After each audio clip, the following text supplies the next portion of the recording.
right, I've got 2:01 now, so let's go ahead and kick it off. So thanks again for joining Accessible Web Thursday Office Hours webinar series. My name is Heather. I'm your usual host here. Today we are going to be talking about a comprehensive strategy for color and contrast for visual accessibility. Just a couple of housekeeping items before we dive right in. The first is that we are recording the session. So if you're registered, you get a link by email. If not, or if you're looking for another way to view it, it will also be on our YouTube channel where we are streaming live as well. Next item is to go ahead and use the Q&A and chat features here in Zoom. If you are joining us and you have questions, we will take questions at the end of the session, so use that. And lastly, keep an eye out for a coupon code for a 1-month free trial of our RAMP accessibility software. And I think that's it for me, and I will hand it off to you, Mark. Sounds good. Thanks, Heather. Hey, everybody, and thank you for joining today's webinar. I'm Mark Jesus, a digital accessibility specialist here at Accessible Web. And today we're going to go beyond dark mode and chat about comprehensive color contrast strategies for visual accessibility. So color contrast is one of the most fundamental parts of accessibility because it directly affects how clearly users can perceive text and interface elements. Strong contrast especially supports people with low vision. When text blends into the background, it becomes a barrier, particularly for users who rely on clarity and sharpness to distinguish shapes and letters. Contrast also plays a major role for people with different types of color blindness. Many users can't differentiate between certain hues, so relying on color alone or using colors that are too similar create barriers. Good contrast ensures that information remains visible and understandable no matter how someone perceives color. Even fully sighted users benefit when text and visuals stand out clearly. Think about trying to read your phone in bright sunlight or scanning something quickly in a dim room. High contrast makes information easier to see, faster to understand, and reduces cognitive effort for everyone. WCAG also reinforces this importance by requiring that all meaningful text, symbols, and interactive components meet a certain contrast ratio. This doesn't just apply to static elements, it also includes different states like hover, focus, selected, and active states. So each state must maintain enough contrast so users can perceive what's happening as they navigate.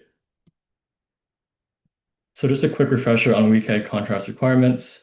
For normal text, the minimum contrast ratio is 4.5 to 1 against the background. This applies to most body text, placeholder text, and labels. For large text, the requirement is a bit lower at 3 to 1 against the background. Large text is defined as 18 points or 24 pixels or more. And if the hover focus state changes the text color, such as for links, the text must retain a 4.5 to 1 contrast ratio. For non-text elements, they also have contrast requirements. Any visual cue that helps someone identify a UI component, like input borders, button outlines, or icons, must reach a contrast ratio of at least 3 to 1 against the background. For graphics, anything needed to understand the meaning, like chart lines or infographic elements, also needs a 3 to 1 contrast ratio. And for states like hover, focus, and selected, they must also reach a 3 to 1 contrast ratio so users can clearly see when something is interactive or active. So when we talk about creating good color contrast, the first strategy is to pick colors that have enough brightness difference. A good contrast combination is simply one bright color placed next to a dark color. That strong difference in lightness is what makes text or icons stand out clearly. A bad contrast example is when you pair two colors that are similarly bright. Even if they're different hues, like red versus blue or green versus blue, if the brightness levels are too close, they'll still blend together and be hard to read. So it helps to think of contrast like a brightness scale rather than just a color wheel. Most people focus on hue, like choosing red instead of blue, but that doesn't automatically improve accessibility. What really matters is the lightness versus darkness of the colors. It's also important to never guess. Even experienced designers can be surprised by the actual contrast ratio. Always use tools to check contrast to make sure your combinations meet the appropriate contrast minimums. When it comes to brand colors, a lot of teams worry that accessibility means they'll have to completely redesign their visual identity. The good news is you usually don't need to change your brand at all. Most of the time, small brightness adjustments are all it takes to make brand colors accessible. Lightening a color slightly or darkening it just a little bit can create the contrast needed without losing the look or feel of the brand. Another option is to add lighter or darker variations of your existing brand colors. That gives you an accessible palette to use for text, buttons, and important UI elements, while still keeping your original colors for decorative or larger design elements. Accessibility doesn't mean changing who you are as a brand, it just means adapting your colors so everyone can clearly see and use your content. So just to talk about one of the most common places where contrast fails is when text is placed on top of images, gradients, or transparent cards. These backgrounds are tricky because the brightness changes from one part of the image to another. That means the text might look readable in one spot, but completely disappear in another. You've probably seen this on websites where white text is placed directly on a photo, and depending on the part of the image, it becomes almost impossible to read. The simple rule here is don't place text directly on busy images. If the background has a lot of detail, movement, or variation in brightness, the text will always struggle. Instead, use a solid background behind the text or even a semi-opaque card, something like a black or white box at 70 or 80% opacity. This gives the text a stable surface to sit on and keeps it readable no matter what's behind it. The key idea here is to keep it simple. Fancy effects like transparent cards, blurred layers, or gradients can look modern, but if they reduce readability, they harm accessibility and user experience. So when in doubt, just give the text a clean, consistent background so everyone can read it comfortably. Another important principle in visual accessibility is that color should never be the only way we communicate information. When information relies on color alone, like only using red to show an error in a form, it creates barriers for users with color vision deficiencies, blindness, or low vision. The fix is simple though. We want to use color as a helpful signal, but always pair it with something else, like text, an icon, or a clear description of what needs to be corrected. The same idea applies to charts, graphs, and dashboards, which are some of the most common places accessibility fails. More often than not, color is used to differentiate data. So for example, 3 lines in a line chart that look different only because they're red, green, and blue. But for some users, those colors can nearly look identical. So instead of relying solely on color, we want to add a second visual cue.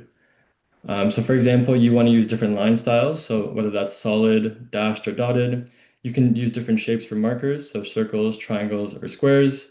And you can use labels on or near the data so people don't have to guess what each color means. And just as important, we want to make sure that lines, bars, and markers are high contrast. Thin, low contrast lines can disappear, especially in dark mode or on smaller screens. A slightly thicker line or higher contrast color makes the chart much easier to understand. So on the slide here, you can see we have a screenshot that was taken from our Ramp platform of a line graph showing a trend of issues. This graph utilizes different shapes in addition to color to distinguish the different severity levels. So you can see that the critical severity level is represented by the square shape in addition to the color red. When designing for contrast, we also have to look beyond dark mode to ensure that readability is available across all viewing settings.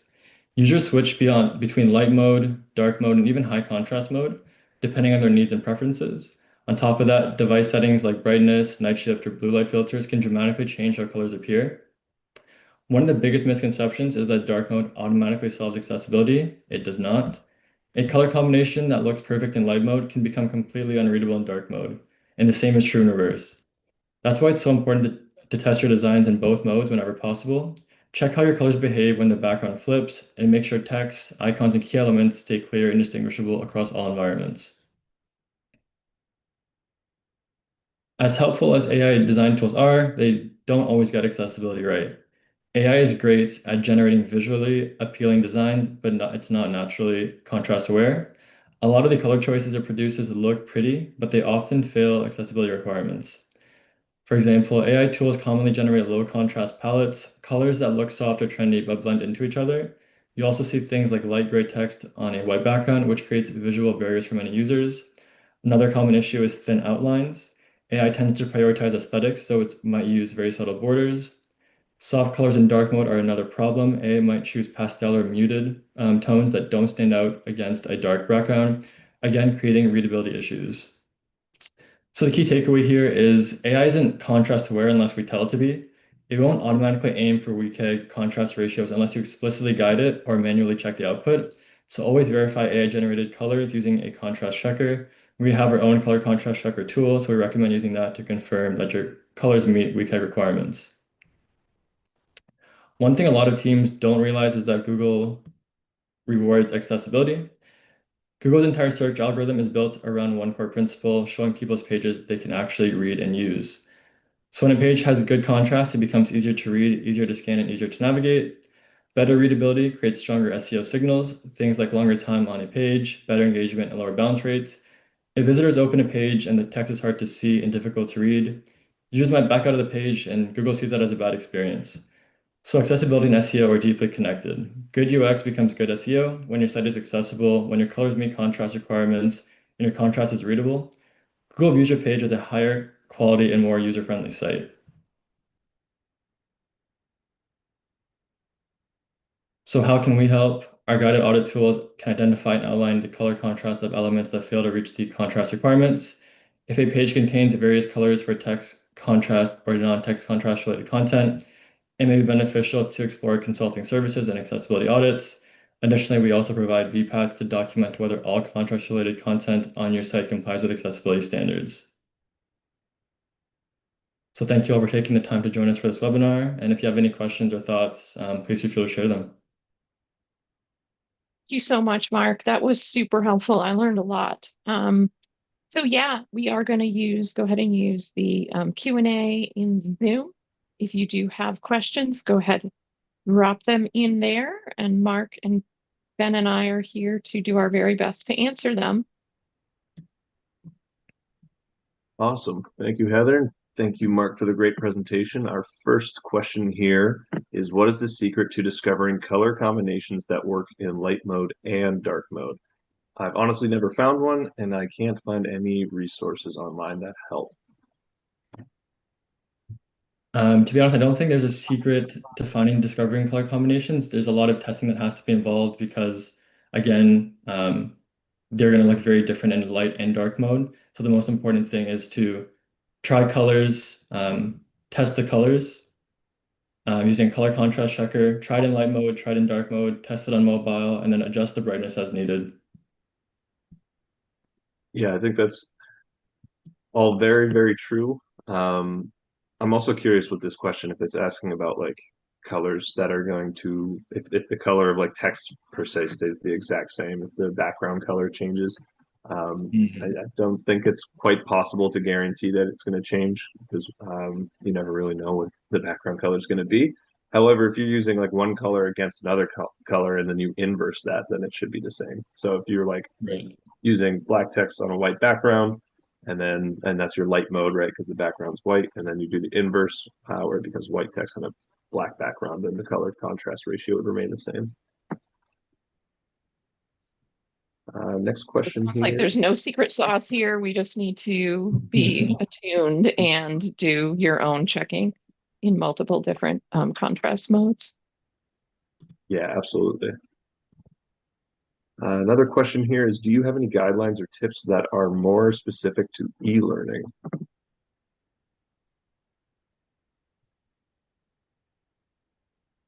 Is that with specific to color contrast, or are you able to just expand on specifically what you're referring to for e-learning?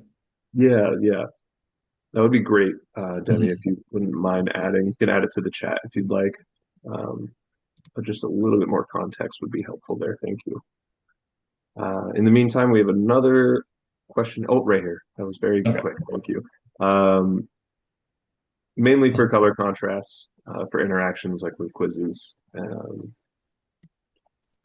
Yeah. So I would suggest sticking to higher contrast colors. So the regular black and white, as that's the most versatile and the most universally understood by the most people who are going to be using your site for e-learning. I've done a lot of e-learning audits, and that tends to be the best use case scenario. So try to stick to that. And for quizzes and interactions, I know for some quizzes they have the green check mark or the red X. Again, I would make sure those reach the 3:1 contrast ratio against the background, so ensuring that that color is reaching the minimum contrast requirement. And it's Heather here. I'll just jump in and speak a little more broadly on that, which is to say that um, WCAG doesn't discriminate, accessibility doesn't discriminate. So whether it's an e-learning platform or an e-commerce site or a state government website, all of those same success criteria apply in terms of ensuring that the content is accessible and usable with assistive technologies and users with disabilities. So it's not going to vary from one environment to another as far as that's concerned. Awesome.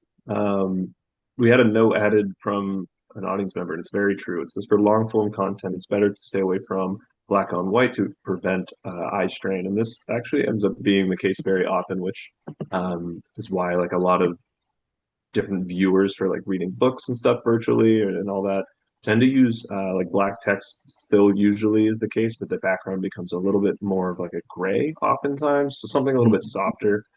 Because high contrast is super important, and you can still get high contrast without being black on white all the time. That is the highest ratio obtainable, which is 21 to 1, I believe, off the top of my head. But yeah, there's certainly other options to reduce eye strain that still have high contrast. For example, our logos for those that are here today, like in the background of our videos here, we have like white text on a darker red and a darker blue. So the contrast there is still very high, even though it's not white on black or black on white. We do have do another question in chat here. I represent a design agency. How can I assist a client who has an inaccessible newsletter design when viewed in dark mode in MailChimp? Which email clients do the best job at accommodating both light and dark mode and maintaining adequate contrast? That's a great question. I don't know the answers to like which email clients do the best job. I personally use Gmail for work and for personal use, and I run it in dark mode, and the contrast there is great. As far as being able to guarantee a newsletter is going to work in both, that's honestly comes down to like trial and error. I see it quite often where I'll get an email and it's not working in one mode, and I just have to switch to the other. And typically, you just want to make sure that you're doing tests to make sure that it works in both. But I'm not sure if Mark or Heather have any additional notes here.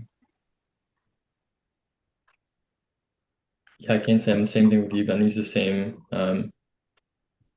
email client, so nothing for me on that end, but I think you covered that portion of it. Cool.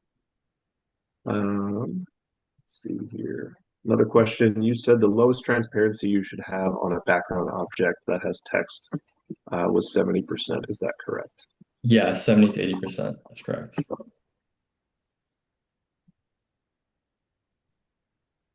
All right, another question here.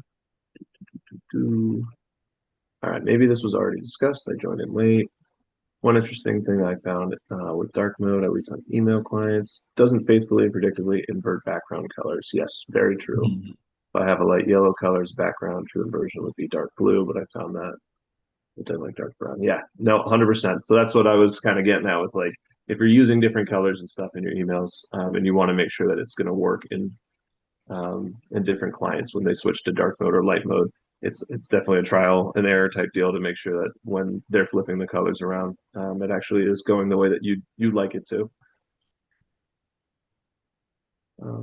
It's Heather here. I will say again, kind of taking the long view on this too, is that a lot of devices and browsers and operating systems now also have the ability to really highly customize things like your color themes and contrast adjustments and those sorts of things.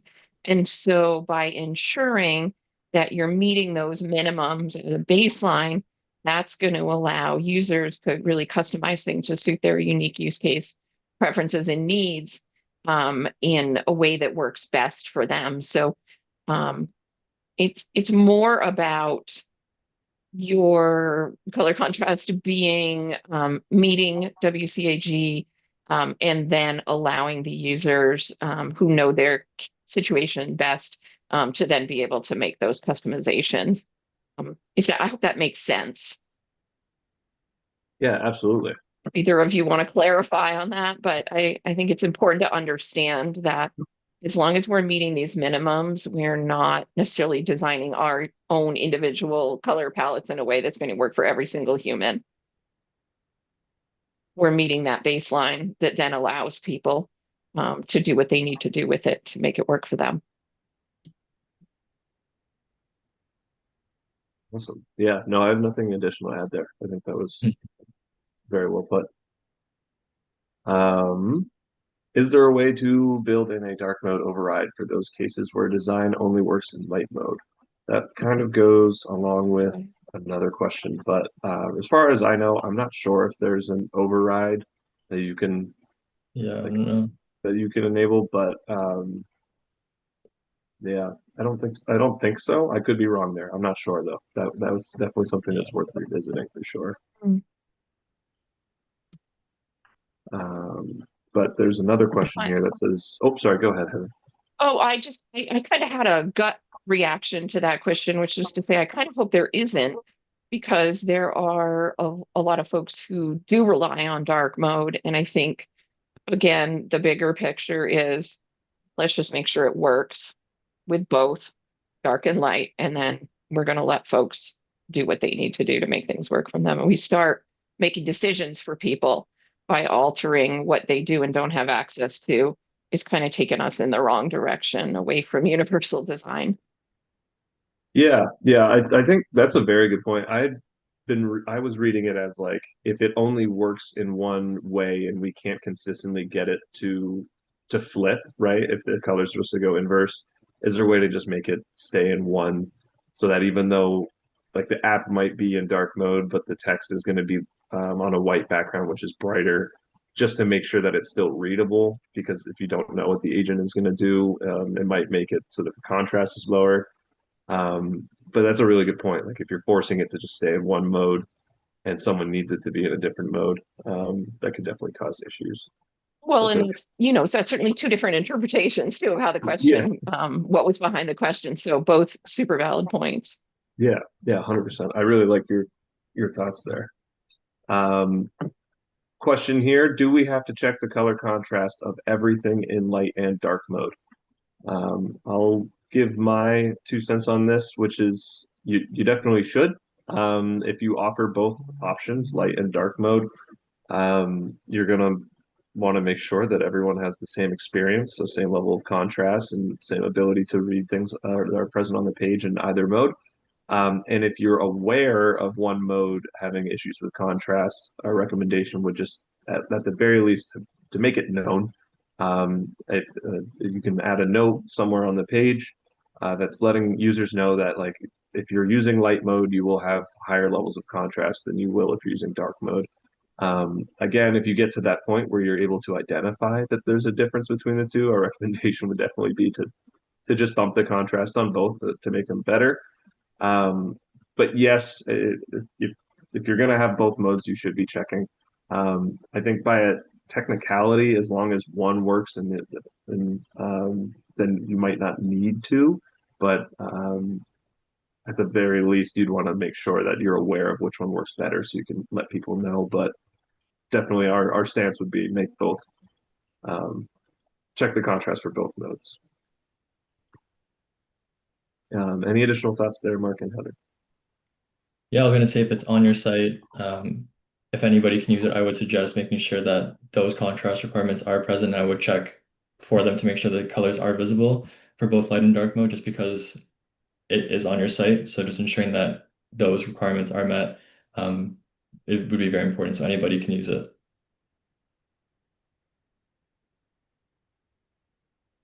Perfect. Let's see.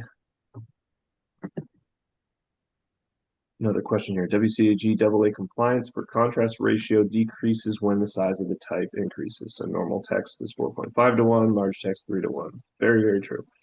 Given the trend of truly massive typography in modern web design, do you have any testing experience for extremely large headers, say 76 point slash 102 pixels? And what sort of contrast would be appropriate there? That's a great question, because they definitely do just differentiate between normal and large text. And then once you hit that large text threshold, anything above that is still required to be 3 to 1. I don't have any specific recommendations as far as like a technicality standpoint, because the technicalities you already nailed. But my opinion would be you still want to have a large amount of contrast there, even if the text is huge. So like even though technically 3 to 1 is good for large text from a WCAG standpoint, I still don't recommend ever going that low. 4.5 to 1 is the one I consider a minimum as far as the best practice goes. Obviously, from a technicality standpoint, it can be 3 to 1 at a certain level of size. But just because the text is bigger, if you're struggling to differentiate between foreground and background because of the contrast, the level of contrast there, like 3 to 1 really isn't much. Again, black on white is 21 to 1. So like that's a huge gap. So as far as like experience and testing, technically 3 to 1, even if it's really large font, is still the requirement. And even though it's bigger, I would never recommend going lower than that for sure. Because again, 4.5 to 1 is the one I'm like, let's try and avoid going lower than that. Any other thoughts here? Sorry, I definitely went on a tangent there. No, you nailed it on the head. Yeah, WCAG only says 3 to 1 no matter anything above 24 pixels. So at that point, that is the bare minimum that you have to get for that. So again, we would suggest going 4.5 just because that is a way better contrast than 3 to 1. But yeah, the bare minimum is 3 to 1 for anything over 24 pixels. So you hit it on the head, just getting it there. Sweet.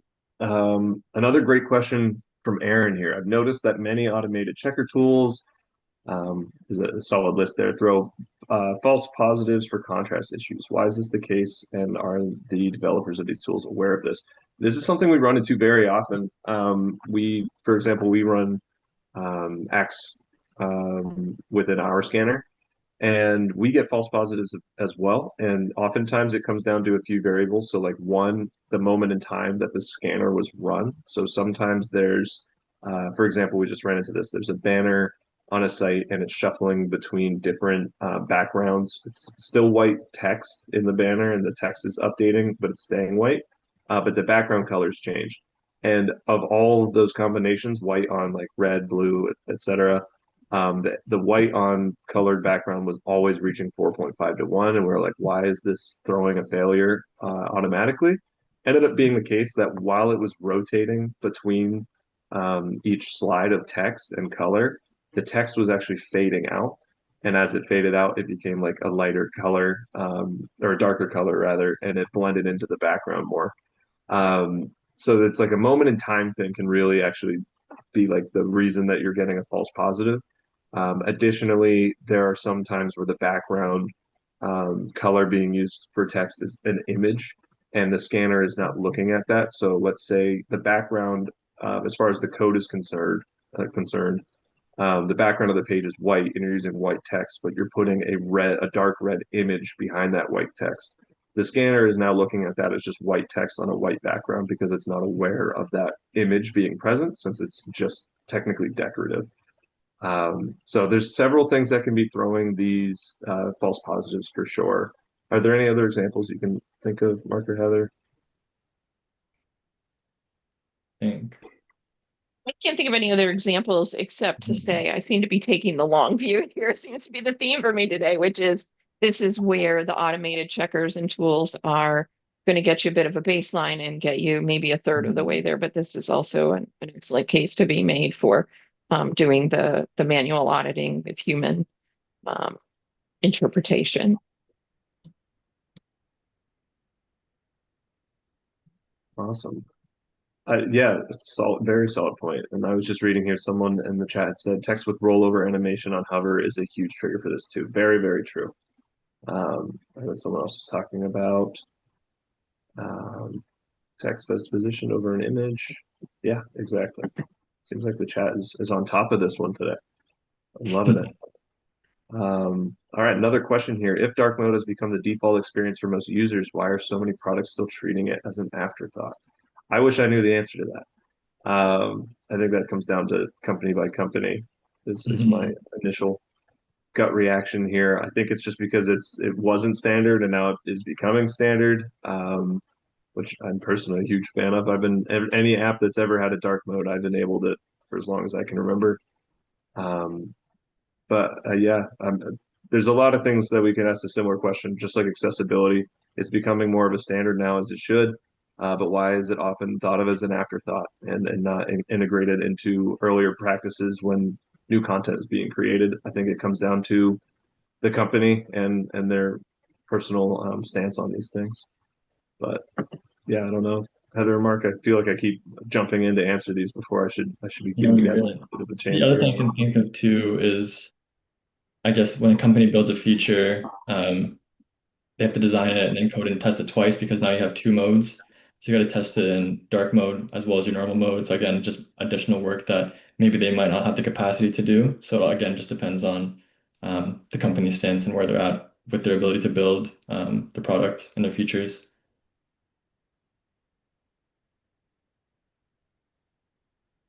Awesome. Another question here. Are there rules that websites have to have a dark mode option? I've never been in dark mode before.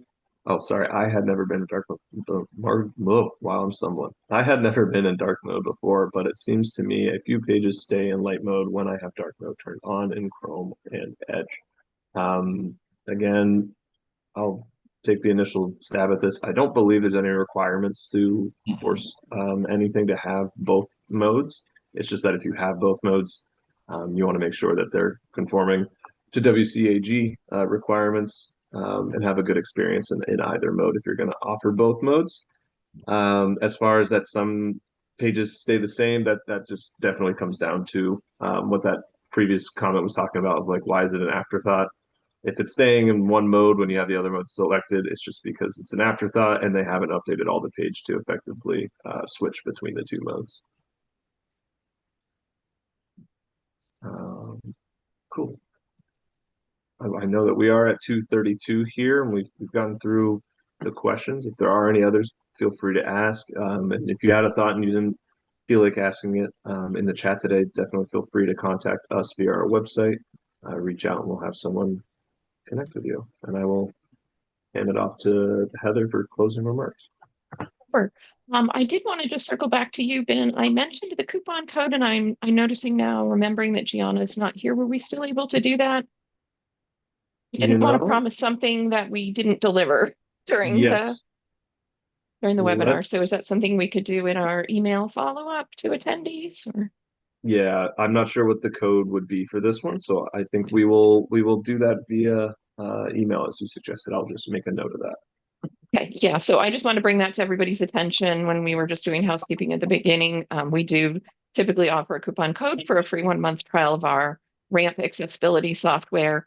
And we're one person down on the crew today. And so even if you were looking in the chat and Q&A, you won't see it. So we will circle back and make sure you get that in the follow-up email for all registered attendees. So great. I just wanted to clear that up. Thank you all so much for joining us. We are here every Thursday at 2 p.m. Eastern with topics related to digital accessibility. Please come back and join us again next week. And we will look forward to seeing you then. Thank you, Mark. Awesome presentation. Thanks, Ben. Awesome. Thank you both very much.